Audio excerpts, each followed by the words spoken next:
Alright, so this is another BK2 3.8 Genesis.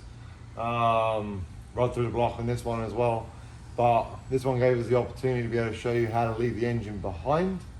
So we got all the front end stuff done, exactly the same as the other one that we were working on. The only difference with this one is it is a manual transmission.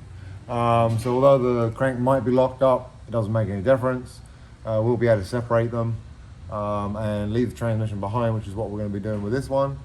So that's the only difference. Instead of separating it on the floor, as far as plugs on the transmission, you still got your O2 sensors. They're right here, your secondaries, which you're going to unplug. Which you don't actually need to unclip them from the transmission if you're leaving the transmission, because they're on the downpipes. You do have clutch line, which you don't need to take off. The only thing you need to worry about is this one plug up here. That's your reverse. That's what basically turns on your reverse lights when you go into reverse. So that's the only one you got to unplug on the transmission. It's just a 2-pin plug. And then let's follow it up. It is bolted down to the transmission up here too, but with a 10. It's on top of the transmission. So we're going to undo that 10. Again, you still got your knock sensor over on the one side and your crank position sensor, both with 10s. They still need to come off because we're leaving transmission behind. Obviously, we need to make sure the harness stays with the engine. When you come around on this side of the bell housing, you still have that access plate just like the other one, but we don't need to go in there because this is a manual, so it's just going to be undoing the bell housing bolts.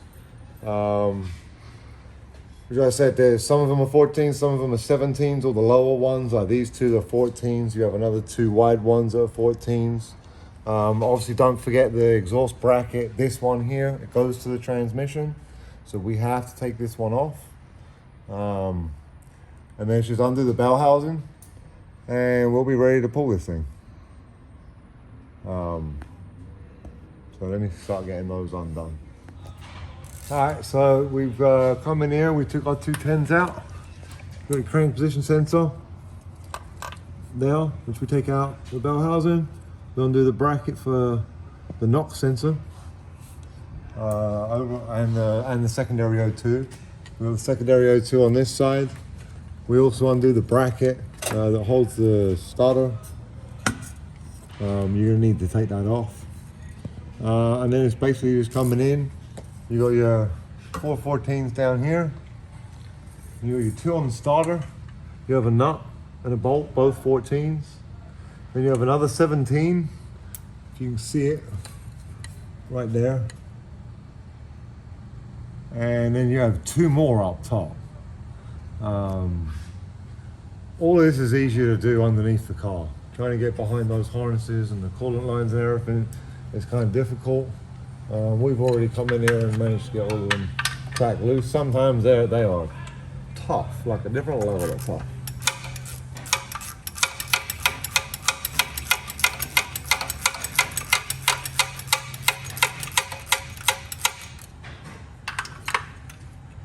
That's one of the 17s.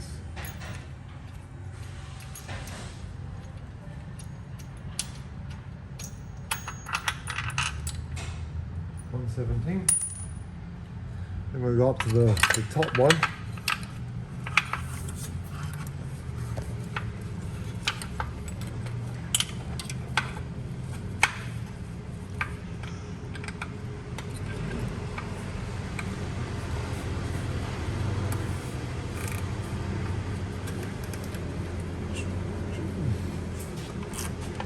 Which is quite far up there.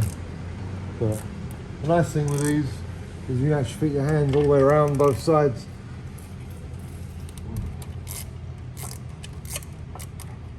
So hold the socket with one and ratchet with the other.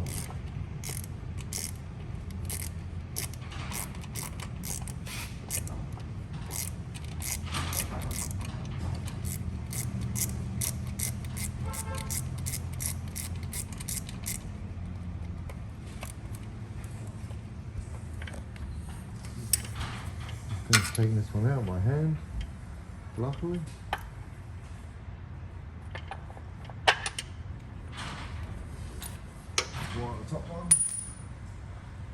And then on this side, oh, I'll probably still on this side. Get to the other 17. And this is the nice thing about being able to wrap your arms around.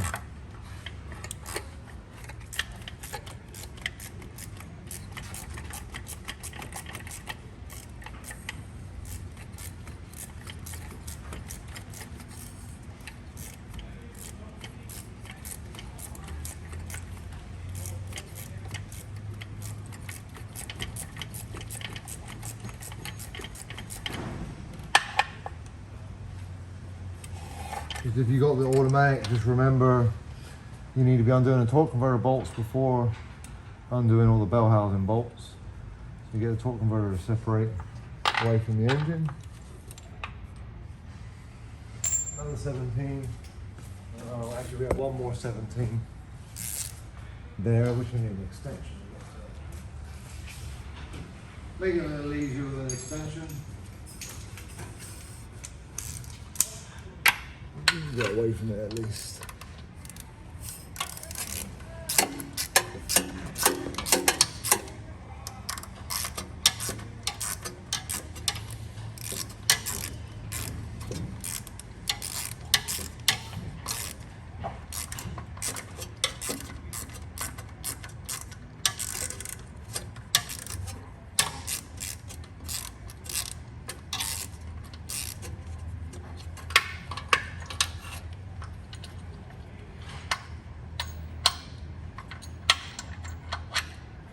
Get that one out. Now we go down to the 14s.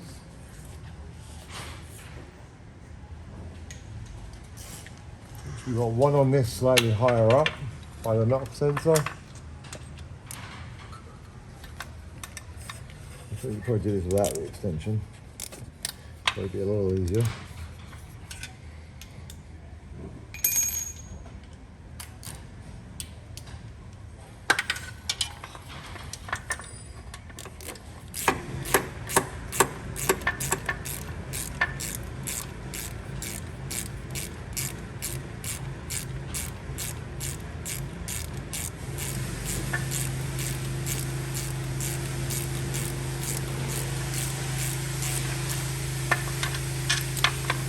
We're 14 on this side. Then we'll go to the other side and get the ones over on the starter. Which you got this one here. Which actually have power.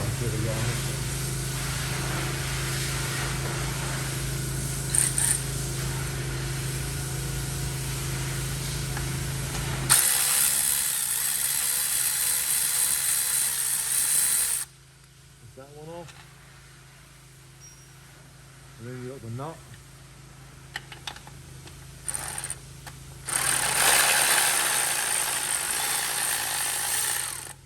You got that one off. Now it's got the 4 lower ones left.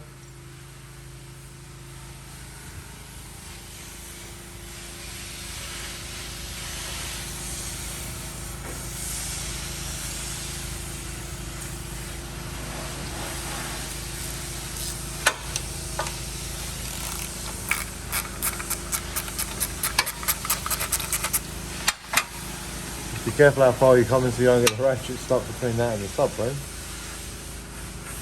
Sometimes you have to go in there with a wrench to finish it off unless they come out like fingers, like this one will.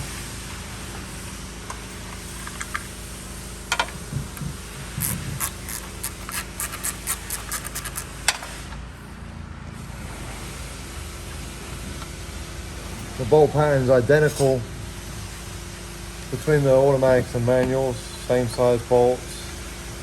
Everything. So same process if you got an automatic, just obviously you're undoing the torque converter.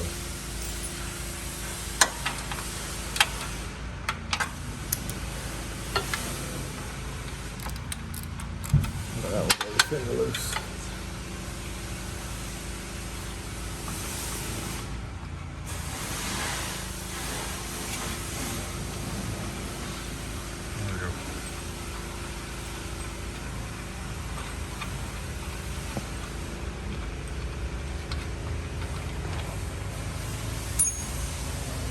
See about this one's finger loose too.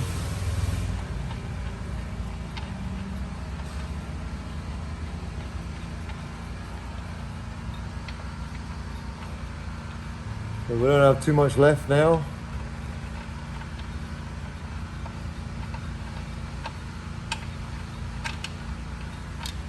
So that's all the bolts out of that. We are now going to undo the bracket from the header. That's it, just the one on one side. Got that one. It's got to come off. So if you look at the transmission, you can see that it's just starting to separate. That kind of confirms you got all of them because it wants to separate. So that's good. The only thing we got left is the headers. We're going to need to undo the headers. Where is it? There you go. They look nice and rusty, so we'll see.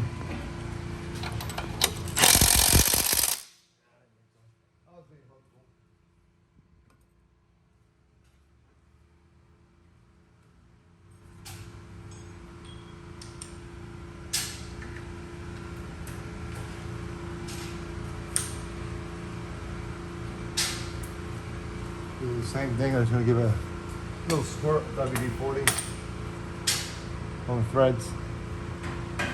Trying to help it when it comes out. Both sides, they all look nice and rusty.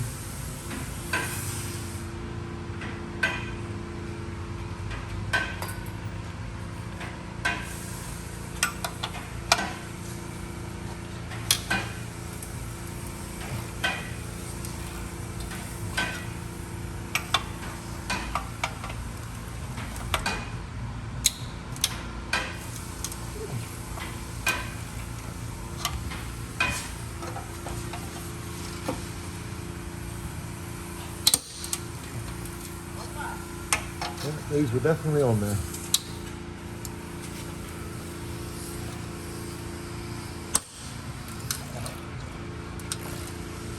Although I got them loose, I'll be using the big boy shit to take them off.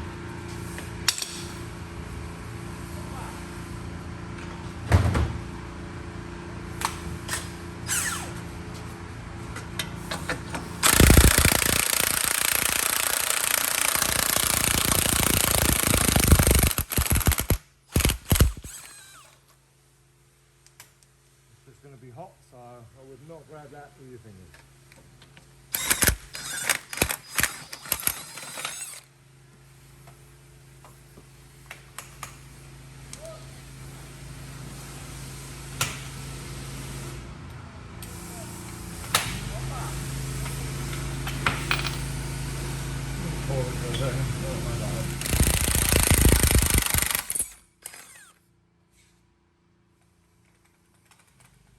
Anytime you use the impact and it wants to sound like that, you know they're going to be hot.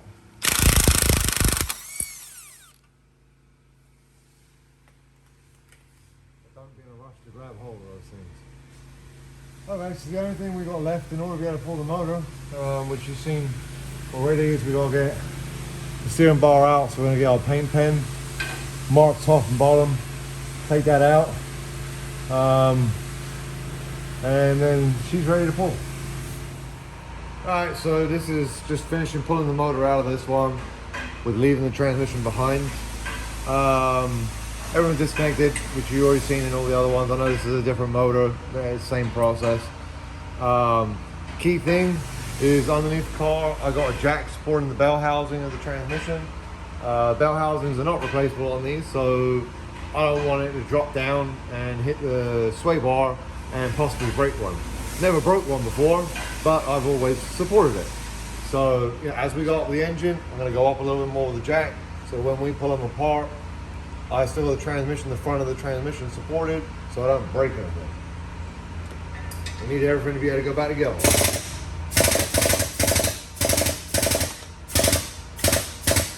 Again, we're just going to come up just to get off the studs. Once we're off the studs, we're going to stop. She's off the stud that side. Alright, we're way off the stud that side, so we're just going to make the jack go up further. Hold the transmission.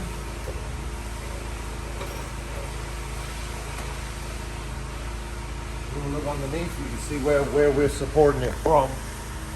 Up close to the sway bar, that's where all the weight's going to be. The train that Jack's holding the backside. We're not worried about the backside. At this point, I'm going to take the oil filler housing off, like we did on the other one.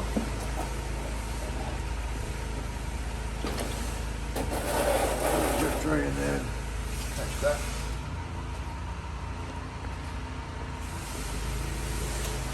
Just don't want to break it.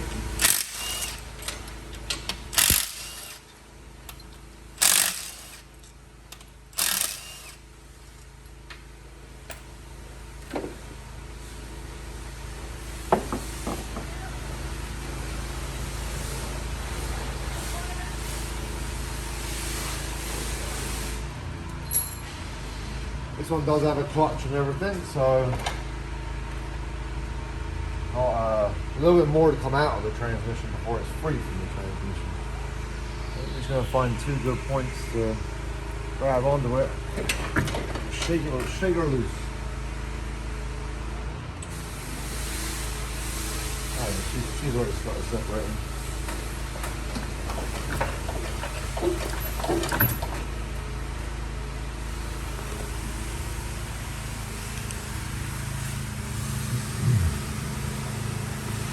Separate quite a lot. Sometimes you just got to figure out the angle that you need. You got to get it out. I can see it.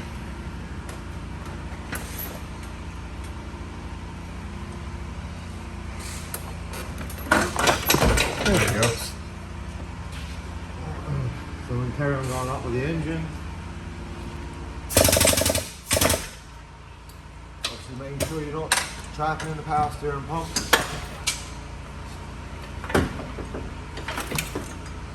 Just forward enough.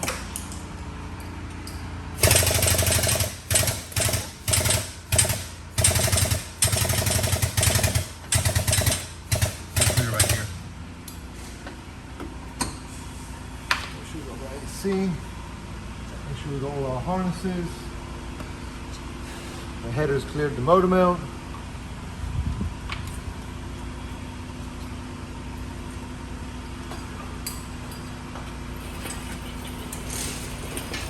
That's us leaving the transmission behind this time. And now we can let the jack down and let the transmission sit on the sway bar.